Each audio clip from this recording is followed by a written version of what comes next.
Today is something almost everyone secretly dreams about. At the end of May, I was in Calabria, for the third time actually, and I caught myself thinking the same thing everyone thinks. How amazing would it be to own a place right here? Today, Poland versus Italy. The €1 house story, the real rules, and the expensive mistakes people make when they buy the dream but ignore the paperwork. I'm Magda from Wellcome Home, and this is Indeed. For years, I've worked in real estate supporting foreign investors who buy properties in Poland. That's why I started this series, to break down how buying works in other countries, so you can see what's familiar, what's different, and where the real risks are.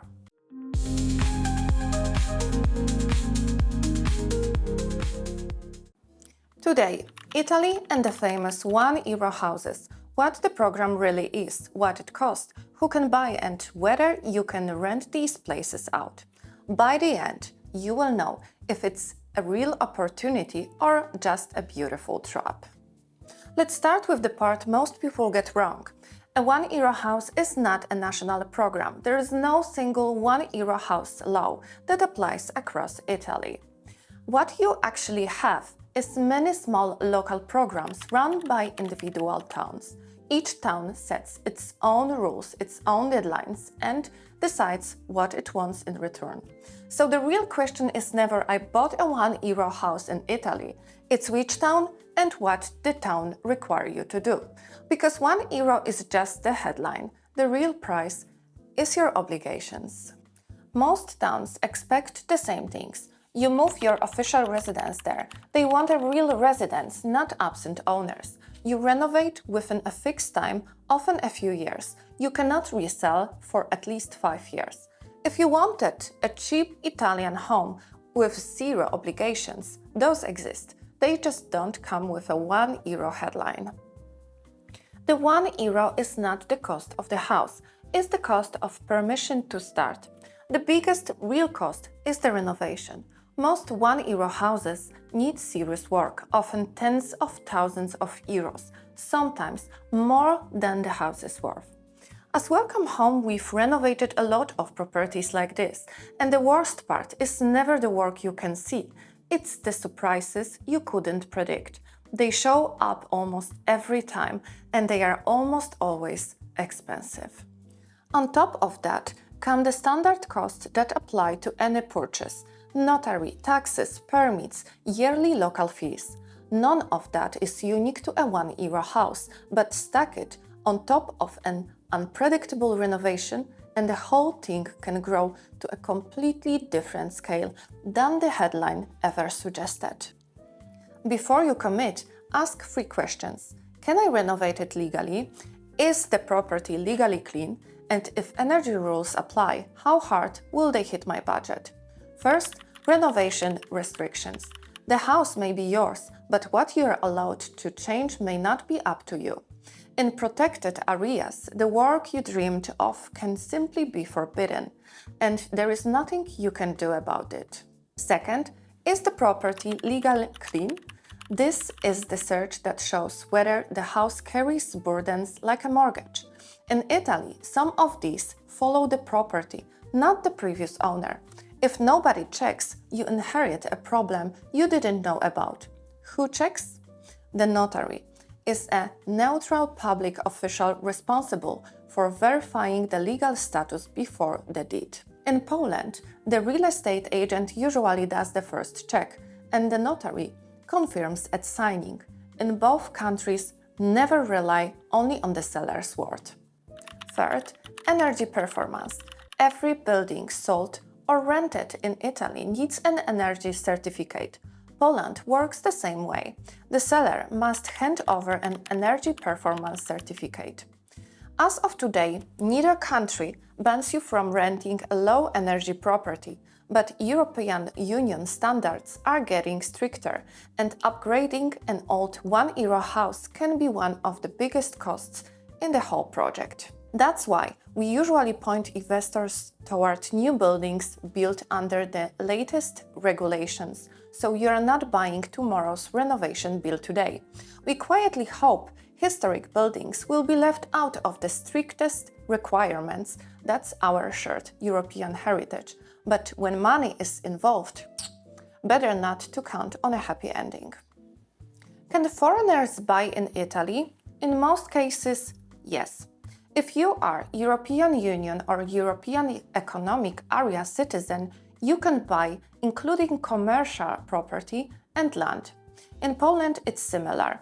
European Union citizens can buy residential flats without the minister's permission. For commercial property, it gets a bit more complicated. If you're a non-European Union citizen living legally in Italy, you can usually buy under the conditions of your residence permit or an international agreement. If you are a non-European Union citizen not living in Italy, there is one rule that can stop the entire deal. The condition of reciprocity means exactly what it sounds like.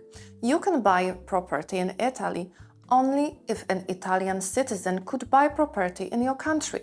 If your country doesn't allow Italians to buy, Italy doesn't allow you to buy either. Simple as that.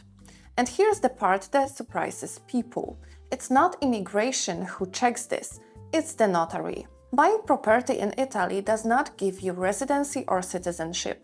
Same in Poland. So you are allowed to buy. What do you actually need? Step 1. A tax number. Without it, you can't sign a deed, pay taxes, or open a bank account. How do you get it?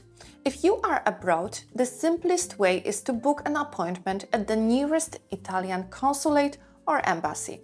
Bring your passport and fill out a short form. You can also apply in person at any local tax office once you are in Italy, or even send the form by post. It's free and usually takes a few days to a couple of weeks. In Poland, there is something similar, the PESEL number, but you don't strictly need it to buy. It matters later for tax and rental purposes. Step 2. The offer. Once the seller accepts, it locks both sides in. You are committing. Walking away has financial consequences. In Poland, it's the opposite. An offer is usually just a negotiation step. Either side can still walk away. Step 3. The preliminary contract. It locks in the price, sets a date for the final deed, and protects both sides during legal checks and mortgage arrangements. The deposit matters. In Italy, it's usually a confirmed deposit. Buyer walks away, they lose it. Seller walks away, they return it doubled. In Poland, the same idea exists. Zadatek works just like the Italian deposit. Step 4. The final deed.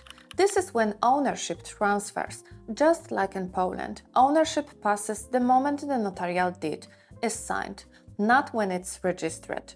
The notary checks everything one last time, registers the transfer, and collects the taxes. When do you pay? Not always at the deed itself. Typically, the deposit is paid earlier, at the preliminary contract stage. Then, the remaining balance is paid during the notarial appointment in front of the notary. For a while, buyers can also request the notary to hold the full price in a dedicated escrow account until the deed is officially registered in the land records, which eliminates the risk of any last-minute burden appearing between signing and registration. The payment must always be fully traceable, usually by banker's check or bank transfer. Now a warning, and this one is about Poland. The second you sign the deed, the house is yours. Done, even if the money hasn't hit the seller's account yet. You are the legal owner, and the seller? They might be standing there with nothing. Sure, the seller has legal tools to recover the money, but legal tools means courts, and courts mean time. Don't leave this to chance. Morning appointment, same-day transfer, instant payment, or ask the notary to hold the money. What if you can't fly to Italy for every signature? In most cases, you don't have to. A remote purchase is handled through a power of attorney. You authorize someone you trust to sign in your name. You have 3 options to do this. Sign with a notary in your country and add a sworn translation into Italian plus an apostille. Sign at an Italian consulate, it's ready to use directly, or make one short trip to Italy. In this case, you skip the apostille and you get the perfect excuse for a real Italian espresso. This works much like the Polish rules, with one important detail. In Poland, the power of attorney document itself doesn't need to be translated by a sworn translator, but the apostille attached to it needs to. Last section, and it decides whether your €1 house is a home or a business. In Italy, short-term rentals now need a national registration code visible on every listing. Anonymous Airbnb is basically over. But there is no single national cap on rental nights. The limits are set locally, town by town. In Venice, it's different from a small village. So the question is not, can I rent? It's, can I rent here, under this town's rules? Poland is heading in the same direction. The European Union short-term rental data regulation already applies, but Poland hasn't yet introduced the national rules to implement it. The framework is there, the local system is not. So the direction is clear, but the details are still being worked out. And Airbnb in a €1 house? Most often, no. The whole point of the program is to create residence, not rental inventory. If the town requires you to live there and bans subletting, short-term rental is not a side plan, it's a breach of the deal. So that's the real story. €1 houses exist. They are not fake, but they are not a shortcut. They are a contract with a town. And the town expects you to deliver, renovate, settle, and follow the rules. If something here raised more questions than answers, good. That means you're thinking like a buyer, not a tourist.